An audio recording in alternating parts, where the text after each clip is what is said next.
मां छो तकी तो महीने छा वॾो लाए ड्रामे बास्ते वॾो ड्रामे ए बास्ते कूड़ाने थी यकीन के मां ना आया सही तू ना है भाई केरा मां न तकी ना जालवा पढ़ियल मां जट्टू बहरियालीअ जो जालवा पढ़ियल मां जट्टू बहरियालीअ जो ओ अबे जी ज़मीन जा पैसा ॾेई परिणियो आहियां हण हण हण ख्याल न कजांइ मुड़स जो धूड़ मुंह में विझो ओए तक चरी थी वई थी ओ बॉडी बॉडी कहर को ब्रेक ही न थस उठी जान छॾायां छॾ न कजांइ त उथो हितां बोड़ा पो वञ न मां मूंखे ॿुहारी त कढणी आ न घर जी कढणी आ त अला वञणो आ त तूं वञ ॿाहिर काॾे मां तोखे छॾे वेंदुमि घरो निकिरी वञा वई निकिरी वञ घरां हे ॾिस फजीलत ॾिसेसि मर्ज़ी ते कम करे थी साईं काॾे मोहकारो कयां ॾे बुहारी ॾे तूं भले पए मुंह में धूड़ पंहिंजी कई आहे काॾे हाणे वञूं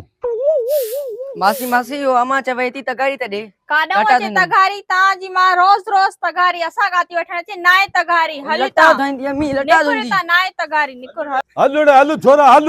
हाणे से बुहारी मुंह में रोज़ रोज़ हिननि जा सुवाल आहिनि गिहु कॾहिं खुटल आहे कॾहिं लूण कॾहिं मिर्च कॾहिं टमाटो पाड़े में तव्हां खां वेठा आहियूं हाणे से बुहारी मुंह में हल वञी माउ खे सलाम ॾे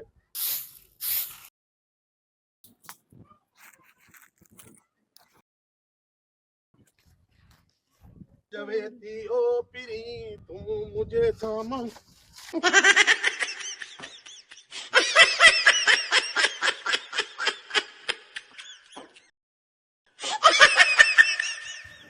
हे छा खुदा जी का मार पोदी नी रन खे 50 दफ़ा बोतू के रोकियो आहे पंहिंजी ज़ाल खे रोज़ रोज़ घिटी में गंद उछले थी अल्लाह करे अॼु इहो बोतू घर हुजे हे भेणा हालत आहे मोकारो करे छॾे असांजो जिंदगी ज़हर कई थी पाड़े में खुदा जी का मार पोतई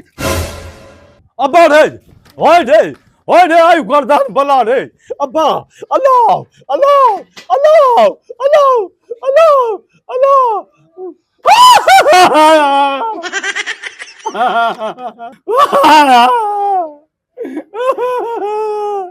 अल्लाह बचाई जाए वो अल्लाह अञा मां जीअण चाहियां थो अल्लाह अल्लाह अल्लाह नई शादी कई आहे मेरी मां खे अल्लाह न मार भला नाए निभागा उथ अलाए केर घर में घिरी आयो आ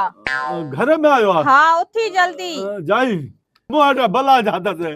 भला नाए उथी तू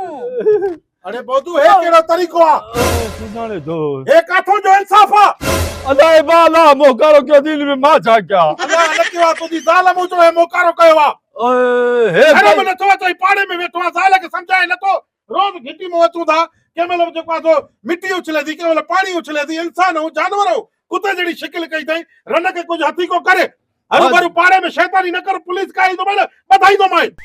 तो तू हर हर असांजे दर को छो थो टपे सरकारी मैन घिटिया छो न टपा तव्हांजे पीउ जी घिटिया छा ॿिया पाड़े वारा नथा टपनि मतबर तू हर हर अचे थो कुदरती हालत मूंसां थिए थी त पोइ कुदरती मिटी मोकारो अलाह कयो थी न बाबा पाड़े जो कमु आहे ज़ाल खे सम्झाए जे न त मां पुलिस घुराई थो मां सॼो पाड़ो गॾु करे त ज़लील ख्वार कंदो मां कुझु तू हरकत कई हूंदी मूंखे गांव 15 महीनो आहे शादी कया मां जो मोकारो न कयो अथई यार हालत आहे ॾिसे हालत आहे छा आहे इंसान हूं जानवर हूं हा तो ही थस मिटी बाक़ी कहीं तगारी उछले गंद जी अलाए छा न कंदी आहे खेचल ए ता भी ॾिसंदो आ रोज़ ताके नथो समझे ओए लूचे तक छोड़े मां एड़ो माण्हू ई न आहियां सही यकीन कयो मां छो तकी तो महीने छा लाए वॾो ड्रामे बास्ते वॾो ड्रामे हे बास्ते कूड़ाने थी यकीन कयो मां न आहियां सही तू ना है भाई केरा मां न तकी न अरे ओए रे बियो